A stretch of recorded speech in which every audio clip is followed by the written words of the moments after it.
গবেষণায় আপনি নতুন? যদি আপনি নতুন হয়ে থাকেন তাহলে আপনার কয়েকটি বিষয় জানাটা অবশ্যই জরুরি। যেমন কোন জার্নাল ভালো, কোন জার্নাল ভুয়া এগুলো আপনি চিনতে পারছেন কিনা? সেজন্য আজকের ভিডিওতে আমি খুব সহজ করে বলবো web of science, SCI, SCIE, Scopus, impact factor, cite score এসব আসলে কী? এবং কেন একজন গবেষকের এসব বিষয় জানা জরুরি? ওয়েব অফ সায়েন্স ভাবুন পৃথিবীতে লাখো জার্নাল আছে, কোনটা ভালো কোনটা ভুয়া শুধু নাম দেখে জানা যায় না। এজন্য ওয়েব অফ সায়েন্স হলো একটি বিশ্বস্ত ডেটাবেজ যেটা ভালো মানের জার্নালগুলোকে তালিভুক্ত করা হয়। এর মালিক হচ্ছে ক্ল্যারিভেট অ্যানালিটিক্স এবং ওয়েব অফ সায়েন্স এর কাজ হলো কোয়ালিটি যাচাই করা, গুণগত মানের জার্নালগুলোকে অন্তর্ভুক্ত করা এবং সাইটেশন ডেটা বিশ্লেষণ করা। এক কথায় আমরা বলতে পারি it's a trusted journal indexing platform. এখন এসসিআই ইন্ডেক্স কে? ওই যে কোন জার্নালগুলো ভালো কোন জার্নালগুলো খারাপ সেজন্য যে ইন্ডেক্সগুলো করা হয় তার মধ্যে ওয়েব অফ সায়েন্সের অন্তর্ভুক্ত হচ্ছে এই দুটি ইন্ডেক্স। যদিও এর আরও কিছু ইন্ডেক্স রয়েছে, আমি এই দুটি নিয়ে আলোচনা করব। এসসিআই হচ্ছে সায়েন্স সাইটেশন ইন্ডেক্স, এসসিআই ই সায়েন্স সাইটেশন ইন্ডেক্স এক্সপ্যান্ডেড। এগুলো মূলত আপনার হাই প্রিমিয়াম ইন্ডেক্স, কোয়ালিটি সম্পন্ন জার্নাল। যে আর্টিকেলগুলো এসব ইন্ডেক্সের জার্নালে পাবলিশ হয় সেই জার্নালগুলো অনেক ভালো হিসেবে গণ্য করা হয়। অপরদিকে স্কোপাস ইন্ডেক্স হচ্ছে এলসভিয়ার কর্তৃক একটি বিশাল ডেটাবেস। এটিও ইন্ডেক্স, বাট এটি এলসভিয়ার কোম্পানির তৈরি।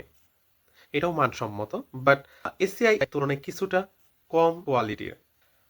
এটা বিশ্বের সবচেয়ে বড় জার্নাল ডেটাবেস, সাইটেশন ট্র্যাকিং চমৎকার, ইঞ্জিনিয়ারিং কম্পিউটার সায়েন্সে খুবই জনপ্রিয়।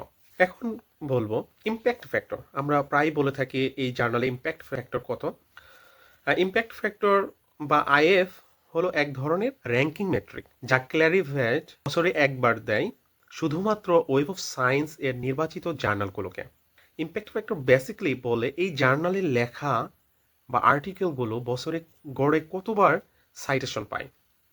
এটা কিভাবে ক্যালকুলেশন?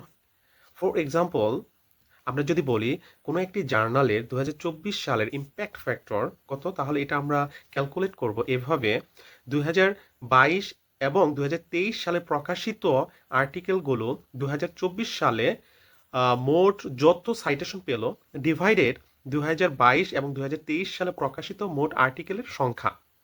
এটা হচ্ছে ইমপ্যাক্ট ফ্যাক্টর।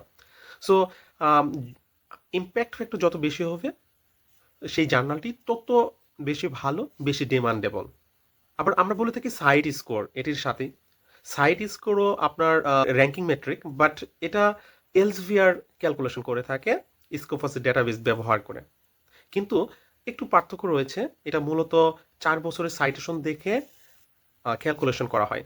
অপরদিকে ইমপ্যাক্ট ফ্যাক্টর কিন্তু 2 বছরের সাইটেশন দেখে ক্যালকুলেশন হয়।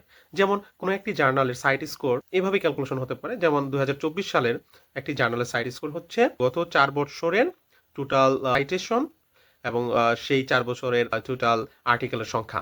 সো একজন নবীন গবেষক এর এগুলো জানাটা খুবই জরুরি, কারণ আপনার ক্যারিয়ারের মূল্য নির্ভর করে কোথায় পাবলিশ করতেছেন। ভালো জার্নাল মানে হচ্ছে আপনার ভালো ভিজিবিলিটি। আপনার আর্টিকেলটার আপনার যত ভিজিবিলিটি হবে তত আপনার আর্টিকেলের অন্যরা পড়বে, অন্যরা ইন্সপায়ার্ড হয়ে তারা অন্য একটি কাজ করবে, তখন আপনার কাজের স্বীকৃতি স্বরূপ তারা সাইটেশন করবে। সো যত ভালো high impact factor, high cite score জার্নালে পেপার পাবলিশ করবেন তত আপনার সাইটেশন বাড়বে।